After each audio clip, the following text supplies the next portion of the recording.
ನೀವು ನೋಡಿ ಇವತ್ತು ಓಲೈಕೆ ಯಾವ ಮಟ್ಟಕ್ಕೆ ಹೋಗಿದೆ ಅಂತಂದ್ರೆ, ಶಿವಾಜಿನಗರ ಎಷ್ಟು ಹಳೆಯ ಹೆಸರು.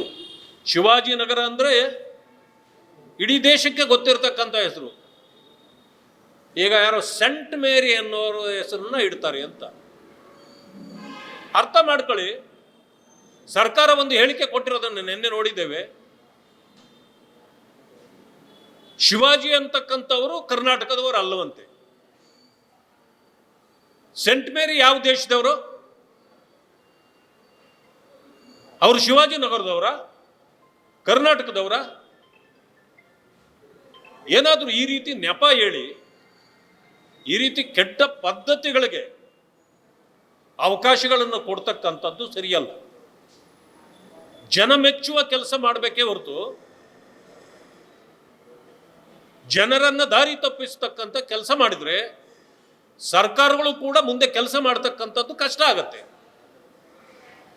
ಆ ಕಾರಣದಿಂದ ಈ ಸರ್ಕಾರ ಇವತ್ತೇನು ಕೆಟ್ಟ ದಾರಿ ತುಳಿತಾ ಇದೆ, ಅದರಿಂದ ಹೊರಬಂದು ಸಂವಿಧಾನದ ದಾರಿಯಲ್ಲಿ ನಡೆಯಬೇಕು. ಮಾತೆತ್ತಿದ್ರೆ ಬಾಬಾ ಸಾಹೇಬ್ ಅಂಬೇಡ್ಕರ್ ಅವರ ಹೆಸರು ಹೇಳೋದು, ಸಂವಿಧಾನ ನಾವೇ ಉಳಿಸ್ತೇವೆ ಅಂತ ಹೇಳೋದು.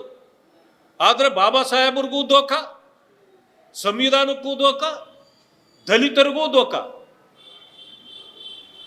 ಇತ್ತೀಚೆಗೆ ನಾನು ನೋಡಿದೆ, ಮುಸ್ಲಿಂ ಕಾಲೋನಿಗಳನ್ನು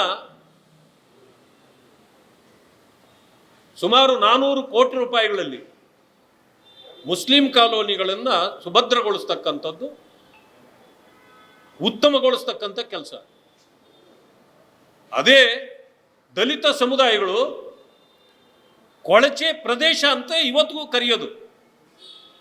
ದಲಿತರು ವಾಸ ಮಾಡ್ತಕ್ಕಂಥ ಪ್ರದೇಶಗಳನ್ನು ಕೊಳಚೆ ಪ್ರದೇಶ ಅಂತ ಕರೀತಾರೆ.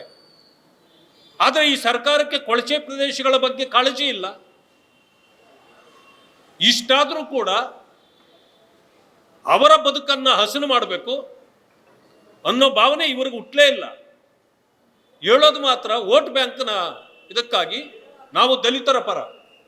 ಆದರೆ ಈಗ ನೋಡಿದರೆ ಅಲ್ಪಸಂಖ್ಯಾತರಿಗೆ ಬಹುಮಾನ, ದಲಿತರಿಗೆ ಅವಮಾನ. ಇದು ಕಾಂಗ್ರೆಸ್ನ ನೀತಿಯಾಗಿದೆ. ಇದರ ವಿರುದ್ಧವಾಗಿ ದಲಿತರು ಸೆಟೆದು ನಿಲ್ಲಬೇಕು, ಹೋರಾಟವನ್ನು ಕೂಡ ಮಾಡಬೇಕಾಗತ್ತೆ. ನಿಮ್ಮ ಮಗು ಅಳ್ತಿದ್ಯಾ? ಹಾಗಾದ್ರೆ ನಿಮ್ಮ ಮಗುವಿಗೆ ಜೀನಿ ಸರಿ ಇಟ್ಕೊಡಿ.